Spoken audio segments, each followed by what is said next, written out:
हे गोतिलो तमे गोतिलो गोतिलो गोतिलो तमे गोतिलो गोतिलो 2014 से पहले की है, जब यहाँ पे मोदी साहब मुख्यमंत्री थे और मेरी उम्र थी शायद 18-19 साल। गाने का शौक था पहले से, तो बहुत सारे रियलिटी शोज़ में मैं पार्ट लेता था। उस दिन मुझे याद है हमारे मुख्यमंत्री है ये मैं जानता था और उनके काम के बारे में मैं जानता था, लेकिन मैं मिला नहीं था। हमारा कार्यक्रम चल रहा था, मोदी जी आए और जिस तरह से वो आते हैं और लोग उनको तालियां होती है, मोदी मोदी होता है, वो सब हुआ। और हमारा शो जैसे ही ख़त्म हुआ तो मेरे पापा ने कहा कि तुझे मिलना है मोदी जी से। मैंने कहा हाँ बिल्कुल। तो मैं मेंटली ऐसा प्रिपेयर कर रहा था कि मुझे अपना परिचय देना होगा कि मैं कौन हूँ। लेकिन मैं जैसे ही स्टेज पे गया और मैं उनके पास आया तो उन्होंने मेरी तरफ देखा और हाथ आगे बढ़ा के कहा, શું છે બેટમ जी। तुरंत ही उन्होंने कहा कि તે तो भाई झंडो फहराई દીધો છે ગુજરાતનો, ભણે છે કે नहीं ला। उनकी एक फनी स्टाइल में उन्होंने कहा कि पढ़ता है कि नहीं। उनका एक एम है, एक ध्येय है कि भारत को एक स्थान उन्हें दिलाना है।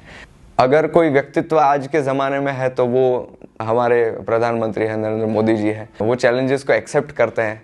तो उनके लिए मैं 2 लाइन गाना चाहूँगा इसकी।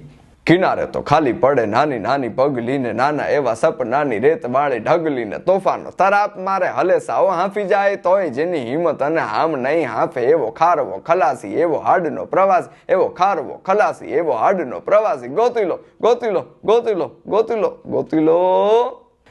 तो ये जो विजन उनके पास है वो बहुत बढ़िया है कि रण तो है, चलिए अब क्या करेंगे, लेकिन वो रणोत्सव शुरू करना, लोग पूरे भारत में से पूरे विश्व में से वहाँ आए और कच्छ के साथ जुड़े, कच्छ की संस्कृति के साथ जुड़े।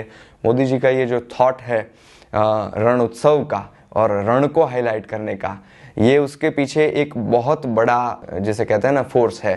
इस समय एक भारत श्रेष्ठ भारत का नारा, मेरे पास मेरा संगीत था तो मैंने अपने संगीत के माध्यम से एक भारत श्रेष्ठ भारत को इस नारे को लोगों तक पहुंचाने का काम किया।